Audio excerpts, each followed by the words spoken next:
gracias por tu bondad, por tu misericordia. Tú eres un Dios maravilloso. Gracias, Señor, por ser el salvador de mi alma. Gracias, Señor, por ser el sustentador de mi hogar. Gracias, Señor, por darnos a tu Espíritu Santo, que es nuestro santificador, es nuestro guía, es nuestro consolador. Gracias, Señor, por permitirnos servirte con todo lo que tenemos, como una muestra de amor y de un agradecimiento que es eternamente difícil de superar, Señor, porque por mucho que hagamos, nada se compara con lo que tú has hecho por nosotros. Gracias, Señor, por el privilegio de venir a tu casa, a congregarnos, de escuchar tu palabra, Señor, de aprender a conocerte mejor cada día, Señor, y de permitir, Señor, ser un mensajero a otros para que puedan también conocerte, Señor, puedan adorarte y vivir para ti de la mejor manera, Señor. Padre, bendice a tu pueblo que en este día se reúne para la gloria de tu nombre y ayuda, Señor, a todos aquellos siervos que están delante de tu pueblo, delante de tu novia, Señor, sirviendo en la mesa, para que lo hagan de la forma más respetuosa, más santa y que exalte tu nombre, Señor. Gracias, Jesús. Amén. Bien, venimos de varios temas interesantes que pareciera que no están entrelazados a veces, muchas veces, ¿no? Sobre todo para aquellos que están acostumbrados a escuchar diferentes temas que están entrelazados y profundizamos en ello. Venimos de ver cómo planificar nuestra vida. Vimos dos mensajes interesantísimos de eso. Vimos el recurso más valioso, que es algo que muy pocas veces hoy día se escucha en la iglesia, cómo lo es, cómo administrar, cómo usar el tiempo en nuestras manos. Y hoy vamos a ver vamos a ver un tema también bastante interesante, que yo creo que también es primera vez que lo abordo en la iglesia y que pues va a quedar para mis hermanos en las redes sociales, para que lo escuchen en diferido y esperando que siempre sea de bendición, y pedirles una vez más que nos apoyen, que compartan estos videos, que compartan este canal, que le den like, que dejen su comentario, para que sea mucha más gente de bendición a través de esta humilde y pequeña ventana que tenemos acá para ustedes, para que sea de provecho para todos. Amén. Así que recuerda dejar tu like y compartirlo.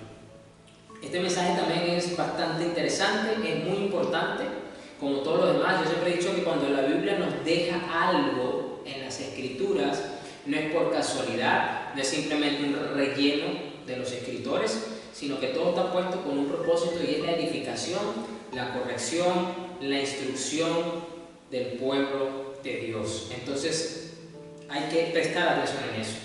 Donde la Biblia habla hay que hablar, y donde la Biblia calla hay que callar. Ese es el consejo más práctico que yo le puedo dar a los predicadores. Y este tema no deja de ser menos importante. Yo creo que es un tema bastante práctico, pero es una gran realidad. Y este mensaje se llama ¿Cómo tomar la decisión correcta?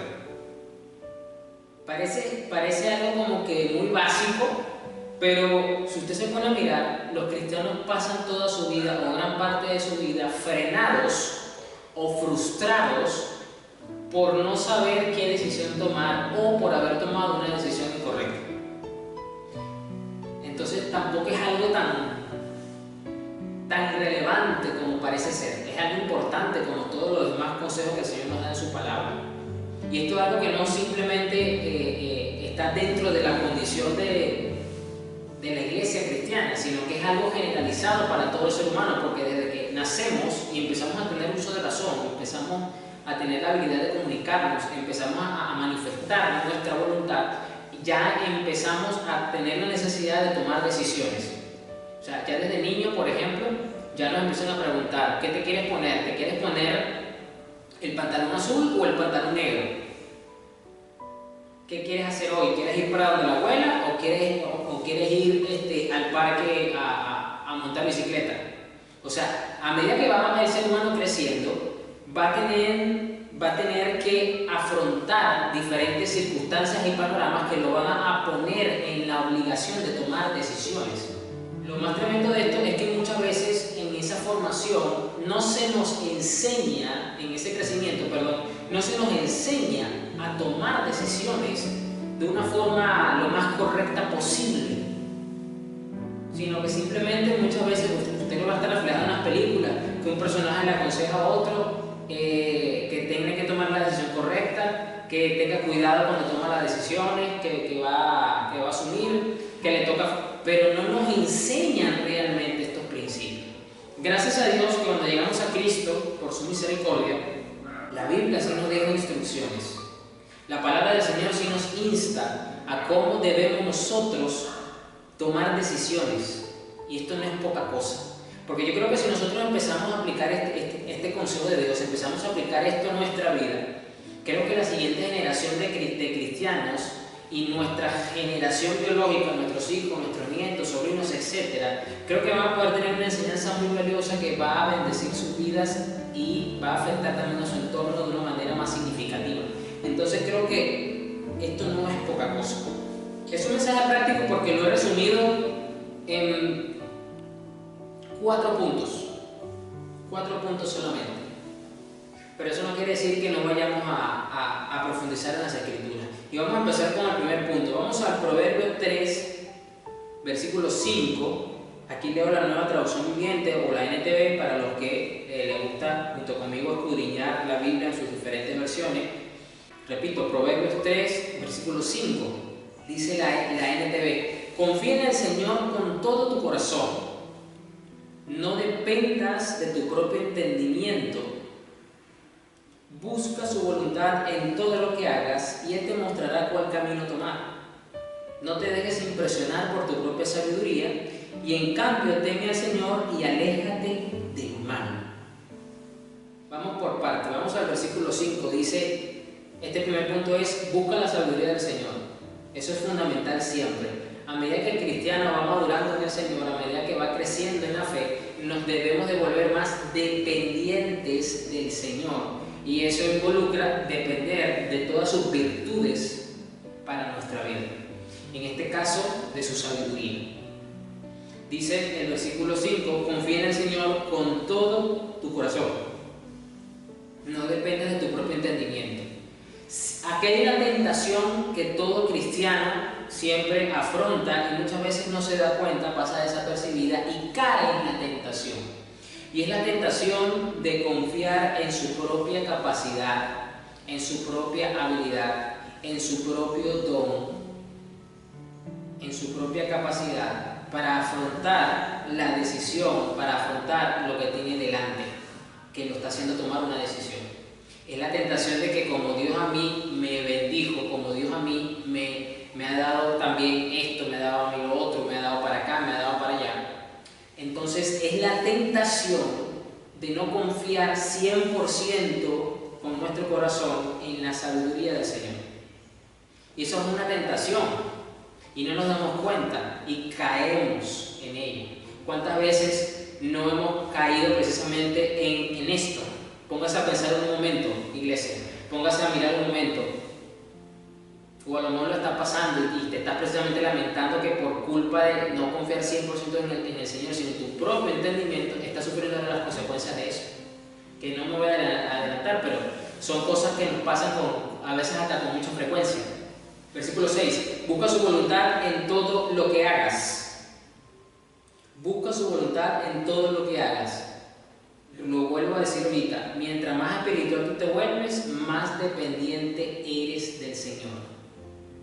Eso es así. Una persona, mientras más espiritual es, mientras más madurez tiene en la fe, más dependiente se va a hacer del Señor y va a buscar su voluntad para todo lo que hace.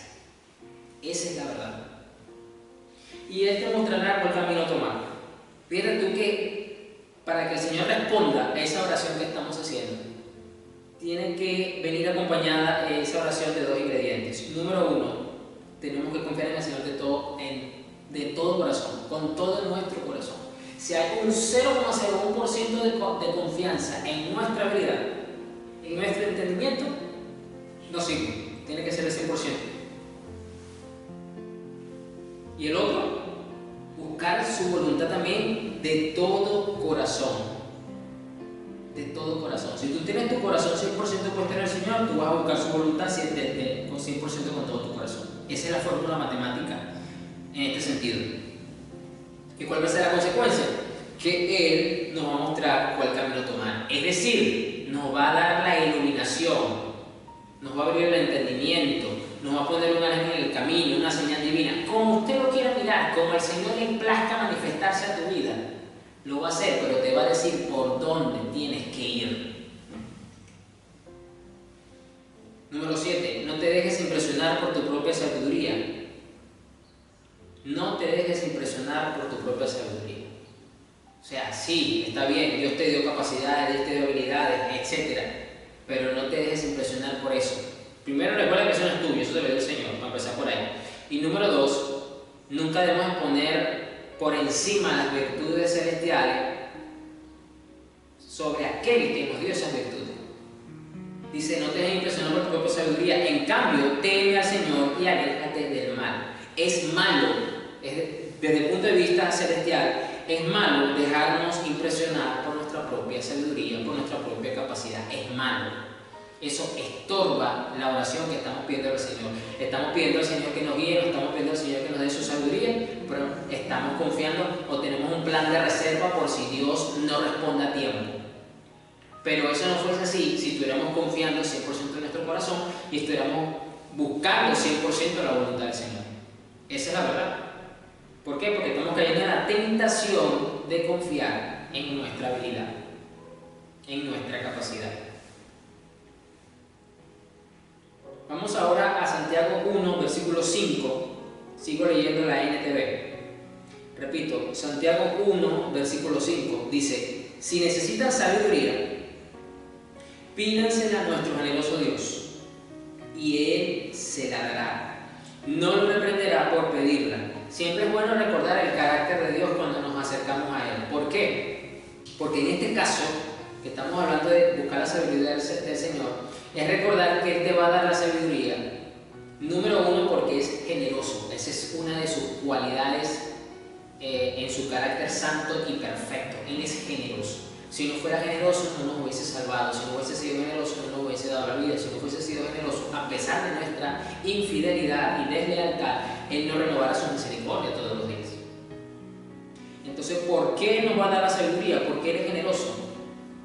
No lo reprenderá por pedirla. Por lo general, cuando usted le pide algo a una persona que es pichirra, la persona se amarga y se molesta contigo. Reacciona de una forma áspera y hostil. Cuando son tacaños, cuando son egoístas. Por lo general, póngase a meditar para que usted vea. A lo mejor usted tiene un amigo, un primo, un familiar que es tacaño, que es pichirra, y pídale algo cuando esté en ese momento con usted para que usted vea cómo reacciona. Va a notar esa incomodidad de parte de la persona porque no te quiere dar. Este no es el caso de Dios, porque Dios no es así, Dios no actúa de esa forma. Cuando se la pidan, eso sí, ojo, cuando se la pidan, asegúrense de que su fe sea solamente en Dios y no duden. Porque una persona que duda tiene la lealtad dividida y es tan inestable como una ola del mar que el viento arrastra y empuja de un lado a otro. Este es el problema con la duda. El problema con la duda es que nos hace ser personas inestables espiritualmente hablando, y nuestra alma se angustia, se frustra, entra en un estado de excitación emocional debido precisamente a esto. Y viene la preocupación, viene la angustia, la gente no duerme, la gente no descansa. ¿Por qué? Porque la duda está presente. Eso divide la lealtad. ¿Por qué divide la lealtad? Porque precisamente no permite que la fe sea sólida como una roca, sino que tiene una fe aguada como una gelatina. Y esa fe no sirve, esa fe no funciona, esa fe no produce un efecto positivo en el individuo. Entonces necesita la duda que sea apartada. Que sea apartada. Y esto parte de que a veces la duda venga, o lo que origina la duda muchas veces es confiar en nuestra habilidad. Confiar en nuestra habilidad le abre una puerta y le sienta las bases para que se siente a la duda. Cuesta retirar. Fíjense cómo una cosa lleva a la otra, y esto nos afecta positivamente o en este caso negativamente. Esas personas no deberían esperar nada del Señor. Es decir, esto ya usted lo sabe, pero se lo recuerdo: con Dios no hay medias tintas. O tú crees 100% con todo tu corazón en la sabiduría del Señor, o no crees. Aquí no puede haber medias tintas, iglesia. Aquí no puede haber, porque no vas a perder tiempo, te lo voy a ser honesto, vas a perder tiempo. Vas a perder sueño, vas a perder comida si estás ayunando, porque no vas a recibir nada. O sea, tenemos que entender que así como en el ámbito natural, usted hace cualquier trámite en cualquier organismo público de cualquier país, te van a decir que tienes que cumplir con unos requisitos. Si tú no cumples a cabalidad con esos requisitos, tu trámite no va a poder ser aceptado y no va a poder avanzar en lo que estás solicitando. Eso es una realidad, aquí en cualquier parte del mundo. Bueno, usando este mismo ejemplo, podemos decir exactamente lo mismo con el Señor.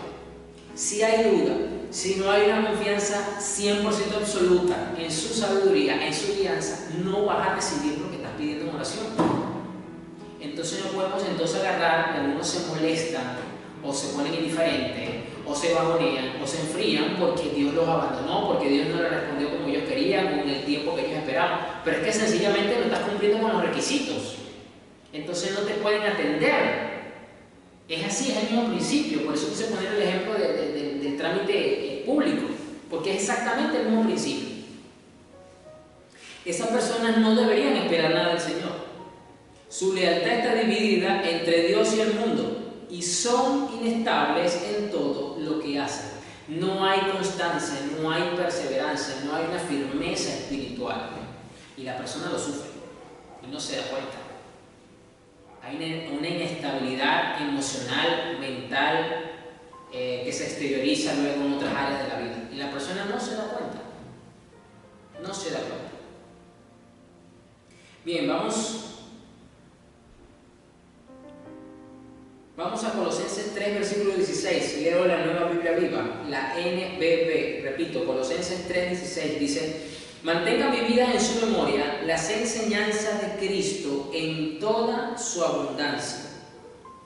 Y enséñense y aconséjense unos a otros con toda sabiduría.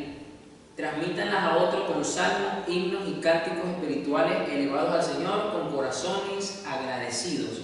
Otra de las formas en las que Dios puede responder el darnos esa sabiduría que estamos buscando de Él es manteniendo viva, presente siempre su palabra en toda abundancia en nosotros.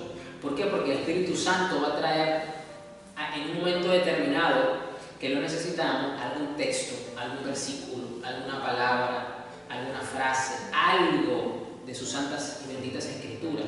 Y eso puede ser la solución, la respuesta que estamos esperando de esa sabiduría que venga de parte del Señor en nuestra vida para ese momento determinado.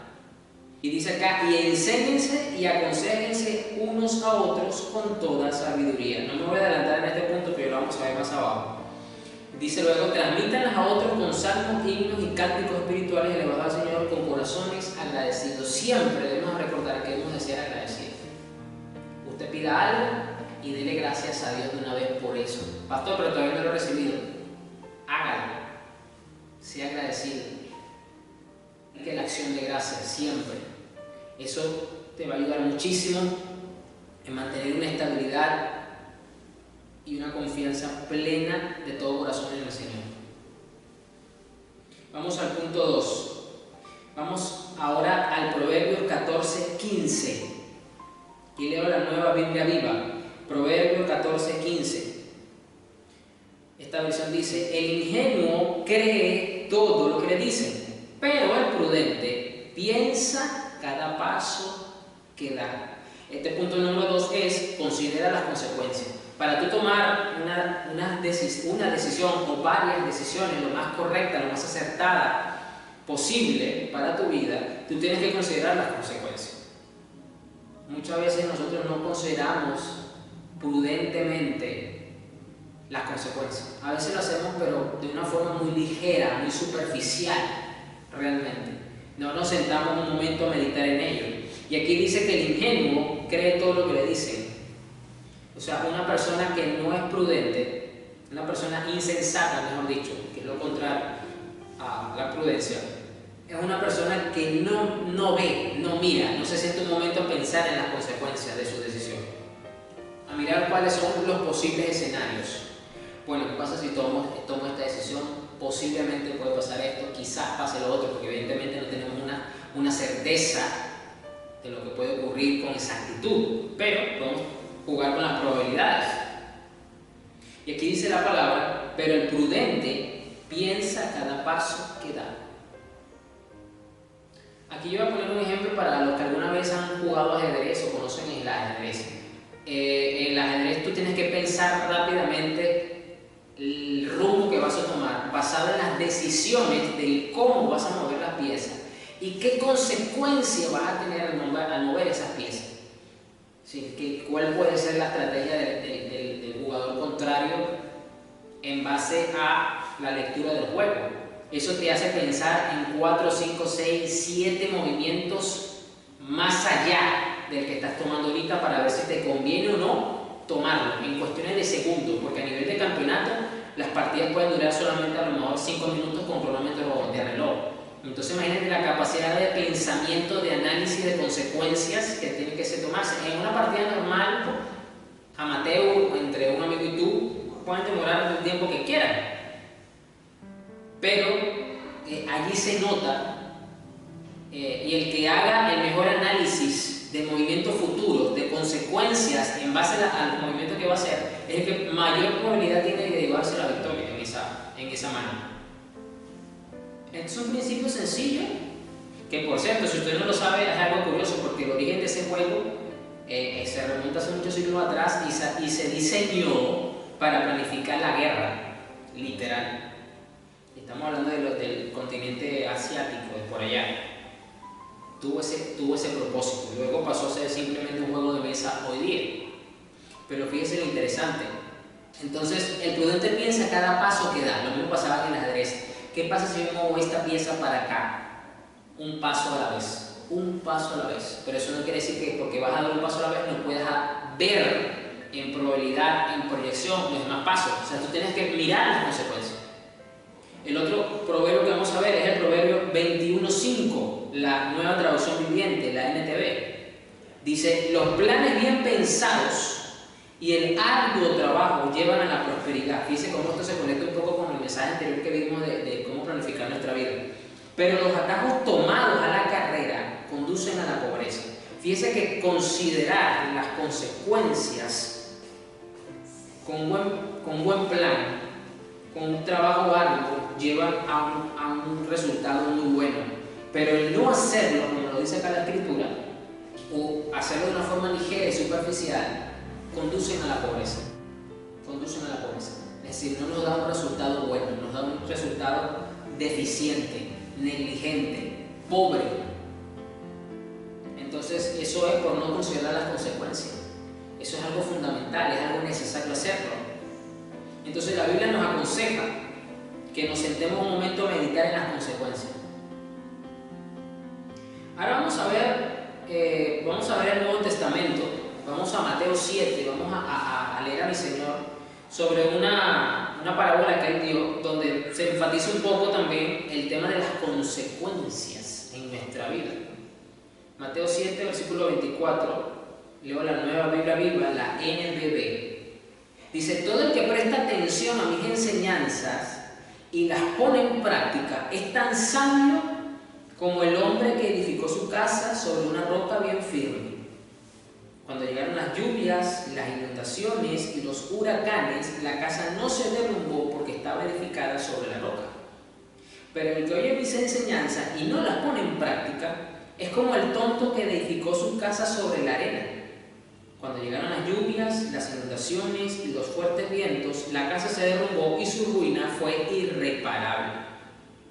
Entonces Jesús, en esta parábola, dice que el no prestar atención de una forma prudente y el no considerar las consecuencias le va a traer resultados muy negativos, o si las considera correctamente, le va a traer consecuencias y un resultado muy positivo. Aquí lo ve Jesús. Esta persona, y lo dice de una manera muy alegórica como una construcción, cualquiera que hace una construcción sobre la arena sin considerar realmente lo que está haciendo, va a traer consecuencias nefastas, terribles a su vida. Pero el que sí lo hace, como lo decía el proverbio que leí anteriormente, piensa bien cada paso que da, lo considera correctamente, va a poder mitigar el riesgo, va a ser un riesgo bajo, va a poder cambiar la consecuencia de negativa a positiva. ¿Por qué? Porque aquel que dijo, no, yo no voy a construir en arena, porque en arena no me conviene más en la piedra, en algo sólido, en algo estable, cuando vengan las dificultades, las circunstancias, va a quedar de pie lo que estoy haciendo. Hay que considerar las consecuencias. Eso es lo que está hablando Jesús acá. El no considerar sus enseñanzas trae consecuencias en la eternidad, no solamente en este plano, sino que trasciendan a lo eterno.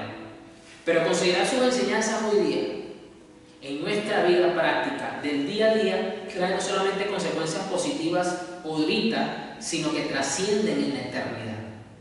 Entonces, fíjense que hasta el mismo Jesús enseñó esto.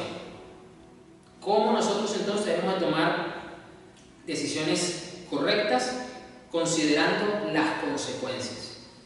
Eso es otro aspecto fundamental, no de una forma ligera ni superficial, sino cada paso que se da, con toda prudencia, bien pensada, es posible alcanzar una buena toma de decisión, lo más acertada posible. Vamos a ver el tercer punto. Regresamos a Proverbios, Proverbios 15, versículo 22. Leo la Nueva Biblia Viva. Dice el Proverbio 15, 22. La falta de consejo frustra los planes. La abundancia de consejo los prospera. Versículo 23. Qué grato es dar la respuesta adecuada, y todavía más grato cuando es oportuna. Este tercer punto, muy importante para cómo tomar decisiones correctamente, es busca consejo en personas idóneas. Yo aquí no puedo dejarlo pasar porque yo he notado mucho que en este tiempo de las redes sociales en las que nos encontramos, cómo las personas buscan consejos familiares, personales, financieros, etcétera, de todo tipo, en los comentarios, en las cajas de comentarios que le colocan a personas consideradas influencers, que ahí está metida personas en su mayoría que no son cristianas, y simplemente porque aglutinan una gran cantidad de personas y son populares y famosas, creen las personas que tienen la suficiente capacidad para darle un consejo sabio. Y de verdad que yo he visto las supuestas respuestas que dan estas personas y realmente pues de sabiduría no tiene nada. Lo que pasa es que recordemos que la sabiduría, según la Biblia, el concepto que maneja es muy diferente al concepto que maneja el mundo, y estas personas pues como son del mundo manifiestan ese consejo del mundo que realmente no es provechoso para el alma, para el individuo de la persona. Dan unos consejos que de verdad son basura. Pero como lo venden bien envuelto, como lo venden con buen marketing, entonces la gente les compra ese supuesto consejo que les está dando. Y es lamentable porque la gente no sabe a dónde recurrir, no tiene verdaderamente consejeros sabios, personas idóneas que le puedan dar un consejo. Y el Proverbio 15 lo vuelvo a repetir, dice: la falta de consejo frustra los planes. Fíjense que la falta de consejo puede frustrar una buena o una correcta toma de decisiones en nuestra vida. Así que es fundamental un consejo. Sí, es bueno tener buenos consejeros, idóneos consejeros. Y la abundancia de consejos los prospera. Si es bueno que tengas una persona sabia que te pueda dar un consejo, imagínate que tengas varias, pero que realmente sean consejeros idóneos, que te puedan complementar lo que ya tienes, para que te puedas tener mayor provecho. Eso es mejor. Y el versículo 23 dice: qué grato es dar la respuesta adecuada. Hay una satisfacción de parte del consejero cuando su comentario, cuando sus palabras son acertadas y son oportunas. Esa es la dicha, la satisfacción del consejero está allí. Saber cuándo abrir la boca, en qué momento abrir la boca. Eso es una característica de una persona prudente, de una persona sabia, y eso es muy valioso. Es necesario entonces que tú no solamente te quedes orando, no solamente ahora te quedes meditando en las consecuencias, sino que ahora busques personas idóneas que te puedan aconsejar. realmente, que te puedan aconsejar. Vamos a ver el Proverbio 11, versículo 14, sigo con la Nueva Biblia Viva.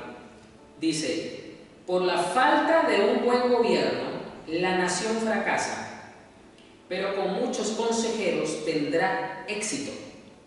Aquí Salomón ahora pone el ejemplo a nivel de política, a nivel de Estado, a nivel de gobierno, a nivel país. Y dice que un buen gobierno, por falta de un buen gobierno, la nación fracasa. Los planes políticos, las políticas públicas son malas. Pero eso es producto de ¿qué? De no tener buenos consejeros, ¿ok? Que asesoren correctamente, que den una opinión acertada en el momento oportuno, que den realmente en el clavo de las cosas para poderlas solucionar. Eso es importante. Entonces lo mismo ocurre a nivel micro. Si esto es a nivel macro, a nivel micro, en tu vida personal, en tu casa, en tu trabajo, en tu proyecto, en tus estudios, algo más micro, se aplica el mismo principio. Una casa, un hogar puede fracasar cuando muchas veces no hay buenos consejos que ayuden a que ese hogar se forme y se establezca. Una buena carrera universitaria puede fracasar si no tiene buenos consejeros universitarios, que para eso se supone que tiene mentores, decanos, etc., para que ayude a que esa tesis de grado, a que ese proyecto vea luz y tenga éxito. Es importante. Entonces, en la toma de decisiones también es importante rodearnos de consejeros idóneos, es decir, adecuados. No simplemente porque sean populares, porque sean influencers, porque sean famosos. Eso no quiere decir que sean adecuados. No son las características correctas que nosotros debemos de tener. Vamos ahora a Malaquías 2, versículo 7. Leo la Biblia de las Américas, la LBLA. Malaquías 2:7 dice: pues los labios del sacerdote deben guardar la sabiduría, y los hombres deben buscar la instrucción de su boca, porque él es el mensajero del Señor de los ejércitos. Yo no tengo problema en que las personas pidan una cita pastoral para plantear situaciones, para plantear contexto. Lo que yo no estoy de acuerdo es que el sacerdote, el pastor, el ministro, el líder, el consejero, el anciano le tenga que tomar la decisión a la persona para que la persona la ejecute.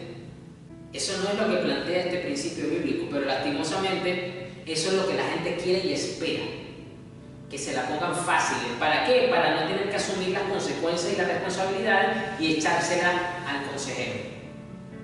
No porque es que el pastor me dijo que era esto, no porque es que el hermano me dijo que era lo otro, no porque el ministro me dijo que era aquello. No. Aquí lo que la Biblia nos está enseñando, cuando habla de la instrucción, es que el sacerdote está para llevar al pueblo a la sabiduría, para enseñarle el consejo, para enseñarle los principios, las bases, los fundamentos, pero al fin de cuentas el que tiene que tomar la decisión es el protagonista de esa historia. Es usted, soy yo, no es el pastor, no es el líder, no es el anciano. Y eso muchas veces pasa cuando vienen a hablar conmigo. Siento hasta cierto punto un nivel de frustración cuando hablan conmigo, porque yo les doy el consejo, les enseño los principios, pero aún así están esperando que yo les diga: tienes que tomar esta decisión. Yo no lo voy a hacer, porque eso no es lo correcto. Eso no es lo correcto. Aparte que es un desgaste emocional y físico, porque muchas veces la persona termina haciendo lo contrario. Y por eso muchos pastores se frustran. Invierten mucho tiempo en las personas y las personas terminan haciendo lo contrario. Entonces, esto lo que nos enseña aquí es que si tú tienes un problema, voy a poner un ejemplo, pecaminoso, que está afectando tu matrimonio, por ejemplo, que está afectando la relación con tus hijos, que está afectando la armonía de tu casa, entonces es necesario, y eso está afectando entonces tu servicio en la iglesia en la que te congregas, evidentemente es bueno que tú vengas a hablar con tus autoridades, para que el sacerdote te dé instrucción, para que de su boca salga sabiduría, para que te ilumine el entendimiento y tú veas qué debes hacer. Pero la decisión la tomas tú, no la toma el sacerdote. Entonces, otra cosa que veo, necesitan montar un negocio. Voy a poner este ejemplo. Y tienes un capital y las ovejas vienen a donde el pastor para que el pastor le dé ayuda financiera y le dé guía financiera. Si bien es cierto que la Biblia nos da principios que podemos aplicarlo a las finanzas hoy día, si el pastor no es economista, si el pastor no es financista, si el pastor no es hombre no es un empresario X, póngale, yo creo que no va a ser precisamente la persona más idónea para darte una asesoría en ese ámbito. Es lo lógico que tú tengas que buscar una persona más adecuada. Por ejemplo, si tienes un tema de salud, tú no solamente vas al pastor para que ore por ti, tú tienes que ir al médico, que es el especialista, es el idóneo, es el más correcto que te puede asesorar. Él te va a decir, bueno, lo que tienes es este es tu diagnóstico, toma este tratamiento. Síguelo así, así, así. Yo te recomiendo, te puedo decir también, mira, tienes esta otra opción, tú verás qué decisión tomas. Es exactamente a esto que yo me estoy refiriendo. Tienes que buscar personas idóneas para que te puedan dar el consejo, la guía necesaria para que tú tomes la decisión más acertada y más correcta. Entonces son principios importantes que tenemos que considerar para tomar buenas decisiones. Y vamos al punto número 4 y final de este mensaje. Es un mensaje muy práctico. Dije que no iba a ser un mensaje largo, pero eso no quiere decir que no íbamos a ver las Santas Escrituras a fondo. Gracias, Señor, por tu palabra. Regresamos a Proverbios 16. Ahora es Proverbios 16, versículo 3. Leo la Reina Valera contemporánea. Dice el versículo 3: encomienda al Señor tus acciones y tus pensamientos serán afirmados. El punto 4 es confía en Dios. Tienes que confiar en Dios más de lo que confías en tus consejeros. Tienes que confiar en Dios más de lo que puedes confiar en tu capacidad para resolver problemas. Tienes que confiar en Dios más en lo que tienes en la cuenta bancaria. Tienes que confiar en Dios más que en las políticas públicas que puedan aprobar, que te puedan beneficiar o lo que sea. De cualquier cosa tienes que retirar el apoyo y poner 100% tu confianza en Dios. Encomienda al Señor tus acciones y tus pensamientos serán afirmados. Vas a tener claridad para pensar mucho mejor cuando estás poniendo toda tu confianza en Dios. ¿Por qué? Porque el alma se centra, la mente se centra a través de la palabra del Señor. Y ya esa neblina que nubla nuestro juicio, que no nos deja pensar con claridad, se empieza a esfumar y empezamos a tener más claridad.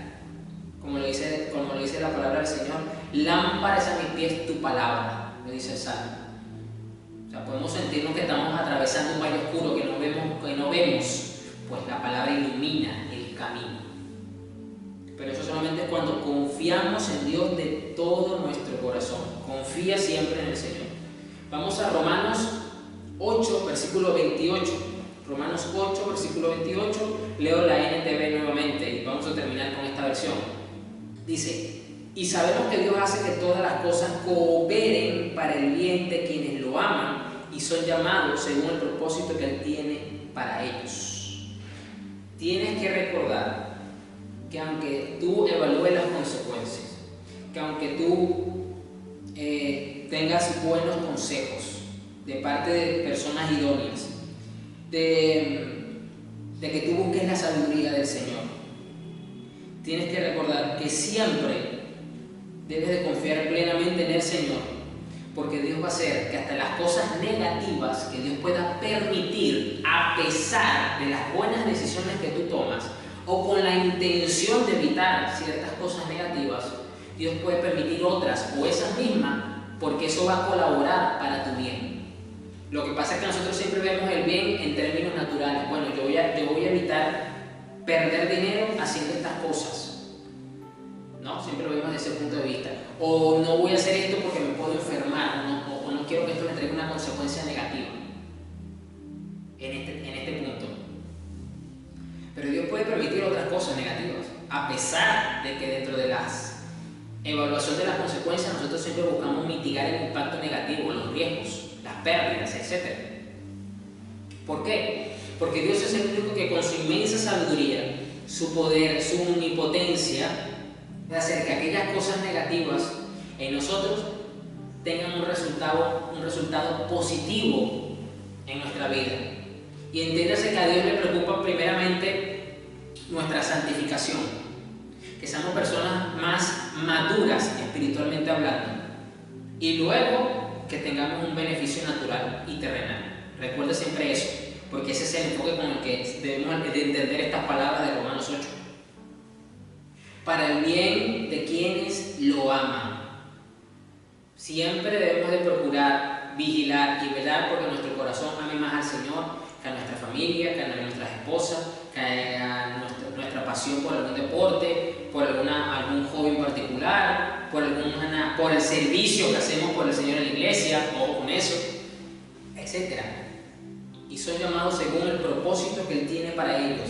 ¿Por qué? Porque a fin de cuentas, el propósito principal de Dios de Dios Padre es que nos parezcamos a nuestro Salvador, a nuestro Señor Jesucristo. Y luego esa semejanza a Cristo se va a manifestar de alguna forma en la manera en la que Dios nos va a usar aquí en la tierra. Hay que tener eso en consideración. Entonces por eso tú tienes que confiar en Dios, porque tú tienes que confiar en Dios para poder atravesar el proceso, el valle de decisión que estás atravesando. Porque al fin de cuentas, salga chivo, salga rana, Dios siempre gana. Siempre se va a dar el resultado que Dios espera. ¿Ok? Entonces tienes que confiar en Dios. Siempre. Muy importante este. No es menos importante que los demás, aunque lo haya dejado de último este punto. Y vamos a concluir con el Salmo 37, versículo 3. Salmo 37, versículo 3. Dije que íbamos a terminar con la versión en la NTV. Y así va a ser. Vamos a leer la NTV. Dice el versículo 3. Confía en el Señor y haz el bien. Entonces vivirás seguro en la tierra y prosperarás. Deleítate en el Señor y Él te concederá los deseos de tu corazón. Entrega al Señor todo lo que haces, confía en Él y Él te ayudará. Dice, confía en el Señor y haz el bien. Esto se traduce en que siempre las decisiones que nosotros vayamos a tomar no deben de contradecir la palabra del Señor, no deben ir en contra del reino de los cielos, no deben hacer enojar al Padre, ni mucho menos entristecer al Espíritu Santo. Eso siempre tenemos que tenerlo presente. No debe deshonrar entonces a nuestras familias. Otras cosas. Si lo que yo voy a hacer o lo que yo quiero ser, de alguna manera me prende la alarma en alguno de estos puntos que yo acabo de mencionar, yo tengo que tomar entonces en consideración que esa no es la decisión más correcta, aunque aparentemente me deje un gran beneficio natural a corto plazo. Yo creo que eso es lo más acertado, es el criterio más bíblico que toda creyente hijo de Dios puede tener en cualquier toma de decisión en la que necesite manifestarse. Entonces vivirás seguro en la tierra y prosperarás. Dice el versículo 4, deleítate en el Señor y Él te concederá los deseos de tu corazón. Es decir, tu intención, tu motivación, la de tu corazón siempre va a ser agradar al Señor en todo y por todo, indistintamente de lo que estés haciendo, indistintamente de lo que necesites tomar decisiones. Y muchas veces en esa toma de decisiones, aunque implique sufrir temporalmente o naturalmente un tiempo, pero si eso en ese proceso de sufrimiento es lo que tú consideras que es lo que el Señor quiere para ti, pues entonces te estás deleitando en el Señor y Él va a conceder finalmente los deseos de tu corazón conforme a su voluntad y su palabra. Por eso debemos de entregar al Señor todo lo que hacemos y confiar en Él, y Él nos va a ayudar a tomar la decisión más idónea, más correcta, más ajustada a la Biblia, más cerca de su reino, más agradable hacia su carácter y su voluntad. Así que bueno, esperemos que esto haya sido de bendición. Yo espero que este mensaje pues de verdad sea de edificación para todos los oyentes, para toda la iglesia. Así que vamos a orar porque esto es de enorme bendición. Señor, gracias por tu bondad y por tu misericordia. Bendito es tu nombre, Señor. Gracias, Padre. Tú eres rico en misericordia, grande en bondad, Señor. No hay otro como tú, que definitivamente nos enseñas porque te preocupas por el bienestar de nuestras almas, de nuestras mentes, de nuestros espíritus, Señor. y quieres realmente lo mejor para nosotros, y lo mejor para nosotros es que pensemos de esta manera, es que actuemos de esta manera, es que tomemos decisiones de esta manera, Señor, para la gloria y honra de tu nombre, para que así llevemos muchos frutos, Señor. Gracias, Jesús, porque tú bendices de esta manera a tu iglesia y nos das el privilegio una vez más de conocerte, Señor, en toda tu plenitud, Señor. Gracias, Padre. Amén.